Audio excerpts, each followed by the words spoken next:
Hey, welcome back to Java with Jeff. I've got my beverage and my Bible today. Hope you do too. Hey, have you ever thought about Hanukkah, that Jewish holiday, being connected to Christmas? Maybe you have, maybe you haven't, but let me fill you in on some of the details really fast. See, if it wasn't for Hanukkah, there wouldn't be Christmas. Let me explain. Hanukkah was that holiday that's now become a holiday. It's the intertestamental period between the Old Testament and the New Testament.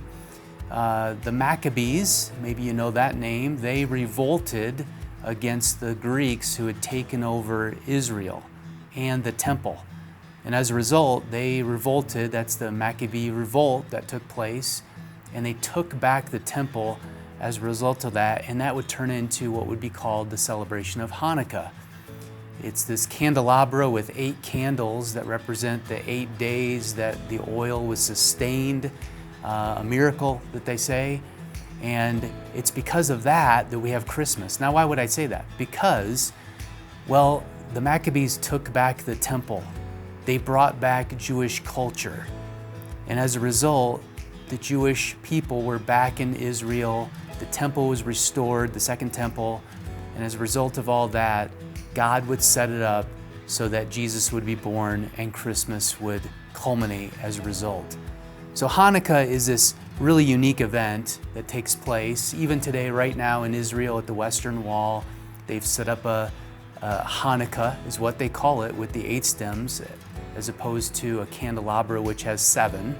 Hanukkah clearly isn't commanded by God to celebrate. It would come later at the end of the Old Testament in the intertestamental periods. But as a result of that, Jewish culture was set back up. Now, why is that so important? It's important because Jesus was born a Jew. He came into the world as a Jewish baby, into a Jewish family with Jewish customs. And as a matter of fact, in John chapter 10, the only time that Hanukkah shows up in the New Testament, Jesus was on the scene at the temple talking about it when it showed up. Now, John's gospel earlier on in John chapter 1 is the best summary of all this, because Hanukkah is also called the Festival of Lights, or the Festival of Dedication, meaning dedicating the temple back to where it should be. So the Festival of Lights, Jesus, as we know, would be the light of the world. And John, who recorded that Hanukkah event in John chapter 10, would say in John chapter 1, his story of the nativity scene, John chapter 1 verse 9, the true light that gives light to everyone was coming into the world. In other words, Jesus, the light of the world, who would fulfill Hanukkah, would come into Christmas, being born and come, and we'd celebrate Christmas as a result of that.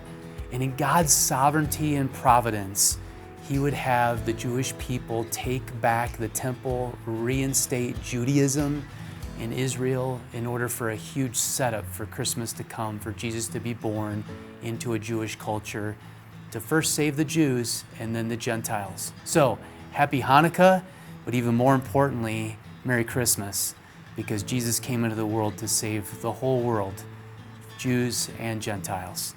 Hope that's encouraging you today. Merry Christmas to you, and we'll see you real soon.